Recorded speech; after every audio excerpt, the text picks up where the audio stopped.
ফেনী শহরের জিরো পয়েন্টে ঐতিহাসিক রাজাঝির দিঘি অবস্থিত। প্রচলিত আছে প্রায় ৭০০ বছর আগে ত্রিপুরা রাজ্যের এক প্রভাবশালী রাজার কন্যার অন্ধত্ব দূরীকরণের উদ্দেশ্য এই দিঘি খনন করা হয়। ফেনী অঞ্চলের মানুষ কন্যাকে আঞ্চলিক ভাষায় ঝি বলে থাকে। ফলে দিঘিটি খননের পর থেকেই রাজাঝির দিঘি বা রাজনন্দিনীর দিঘি নামে পরিচিত হয়ে ওঠে। আজ আপনাদের ভিডিওতে রাজাঝির দিঘি দেখাবো। রাজাঝির দিঘি ফেনী জেলায় অবস্থিত একটি ঐতিহ্যবাহী দিঘি। এই দিঘিকে কেন্দ্র করে 1875 সালে ফেনী মহকুমার দপ্তর প্রতিষ্ঠা করা হয়। শহরের আরও অনেক গুরুত্বপূর্ণ স্থাপনা ও প্রতিষ্ঠান এই দিঘিকে কেন্দ্র করে প্রতিষ্ঠিত হয়েছে, যার মধ্যে রয়েছে ফেনী সদর থানা, ফেনী কোর্ট মসজিদ, অফিসার্স ক্লাব, জাতীয় মহিলা সংস্থা ক্লাব, জেলা পরিষদ পরিচালিত শিশু পার্ক সহ ন্যাশনাল হার্ট ফাউন্ডেশন সহ প্রভৃতি। জনশ্রুতি মতে ত্রিপুরার মাণিক্য রাজবংশের একজন রাজা তার কন্যার অন্ধত্ব দূর করার মানসে প্রায় কয়েক শত বছর পূর্বে এই দিঘি খনন করেন। স্থানীয় ভাষায় কন্যাকে ঝি নামে ডাকা হয়, যা অনুসারে এটিকে রাজাঝি দিঘি নামে ডাকা হতো।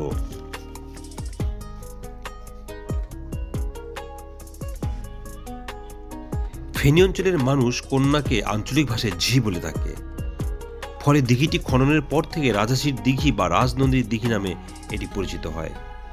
রাজাঝির দিঘির মোট আয়তন 10.32 একর। 1875 সালে ফেনী মহকুমা প্রতিষ্ঠিত হওয়ার পর রাজাঝির দিঘির পাড়ে মহকুমার সদর দপ্তর বন্টন বা গড়ে তোলা হয়।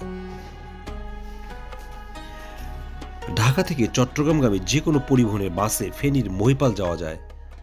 মহিপাল বাস স্ট্যান্ড থেকে রিক্সা বা সিএনজি ভাড়া করে রাজাঝির দিঘি পৌঁছতে পারবেন। এছাড়া চট্টগ্রামগামী ট্রেনে ফেনী রেলওয়ে স্টেশনে এসে একইভাবে রাজাঝির দিঘি দেখতে পাবেন। ফেনী শহরে অবস্থিত আবাসিক হোটেলের মধ্যে best in hotel, hotel midnight এবং হোটেল গাজী ইন্টারন্যাশনাল অন্যতম। এছাড়া অনুমতি নিয়ে ফেনী সার্কিট হাউস, ফেনী জেলা পরিষদ ডাক বাংলা, এলজিডি রেস্ট হাউস, পানি উন্নয়ন বোর্ডের রেস্ট হাউস এবং পল্লী বিদ্যুৎ সমিতির রেস্ট হাউসে রাত্রি যাপন করতে পারবেন। এক্সপ্লোর বিউটি বাংলাদেশ বাংলাদেশের আনাচে কানাচে ছড়িয়ে থাকা সকল সৌন্দর্য আপনাদের সামনে তুলে ধরে। চ্যানেলটি আপনারা সাবস্ক্রাইব, লাইক ও শেয়ার করবেন। দেশি বিদেশি আজ আপনাদের নিয়ে যাচ্ছি টাঙ্গাইলের মহেরা জমিদার বাড়ি দেখাতে। মহেরা জমিদার বাড়ি হলো বাংলাদেশের টাঙ্গাইল জেলার মির্জাপুরে অবস্থিত 11 শতকের একটি জমিদারি আবাসস্থল। 1890 সালের আগে এই অঞ্চলে বসতি স্থাপনকারী একটি বিশিষ্ট জমিদার পরিবার এই জমিদারটি প্রতিষ্ঠা করেছিল। এর স্থাপত্য, জাঁকজমক এবং সংরক্ষণের জন্য বিখ্যাত। মহেরা জমিদার বাড়িকে বাংলাদেশের সেরা রক্ষণাবেক্ষণ করা জমিদার স্টেটগুলির মধ্যে একটি হিসেবে বিবেচনা করা হয়ে থাকে। সমসাময়িক সময়ে সম্পত্তির একটি পুলিশ প্রশিক্ষণ স্কুলের স্থান হিসেবে একটি নতুন ভূমিকা পালন করে। মহেরা জমিদার বাড়ি প্রায় 8 একর এলাকা জুড়ে বিস্তৃত এবং এটি বাংলাদেশের ঢাকা বিভাগের টাঙ্গাইল সদর উপজেলা থেকে প্রায় 18 কিলোমিটার দূরে অবস্থিত। এই জমিদার বাড়িটি ঢাকা টাঙ্গাইল মহাসড়কের পাশে নাটিয়াপাড়া বাজার থেকে 4 কিলোমিটার পূর্বে অবস্থিত। কমপ্লেক্সের সামনে বিশাল সাগর নামে একটি বিশাল হ্রদ রয়েছে, যার পাশে দুটি প্রবেশদ্বার রয়েছে, যা সম্পত্তিতে প্রবেশের জন্য রয়েছে। মূল ভবনের পিছনে রয়েছে একটি পুকুর এবং রানী পুকুর নামে পরিচিত দুটি অতিরিক্ত পুকুর, পাশাপাশি একটি ফুলের বাগান, যা স্ট্যাটের প্রাকৃতিক সৌন্দর্য বৃদ্ধি করে। 1890 সালে টাঙ্গাইল জেলার মির্জাপুর উপজেলার কালীচরণ সাহা এবং আনন্দ সাহা নামে দুই ভাই মহেরা জমিদার বাড়ি প্রতিষ্ঠা করেন। তারা দুই ভাই ছিলেন যারা কলকাতা থেকে মহেরা গ্রামে এসেছিলেন।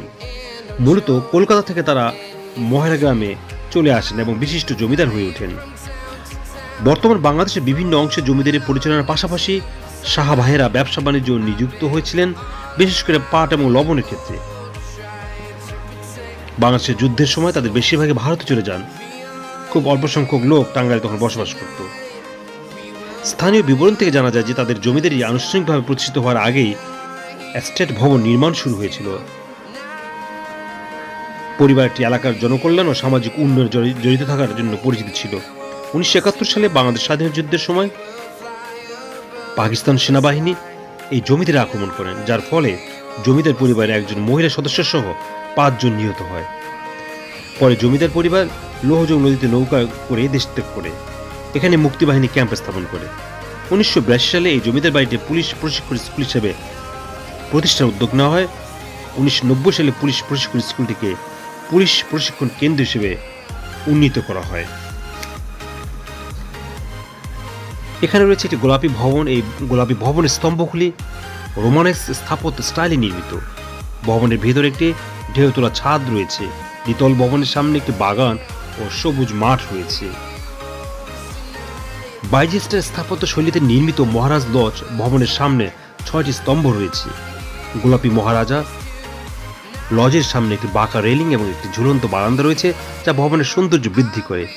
ভবনটিতে মোট 12টি কক্ষ রয়েছে। সামনে একটি বাগান এবং পিছনে একটি টেনিস কোর্ট রয়েছে। এই ভবনটি বর্তমানে শুটিং প্লেস হিসেবে ব্যবহৃত হয়। আনন্দ লজের সামনে রয়েছে হরিণ, বাঘ এবং প্রাণীদের ভাস্কর্য সহ একটি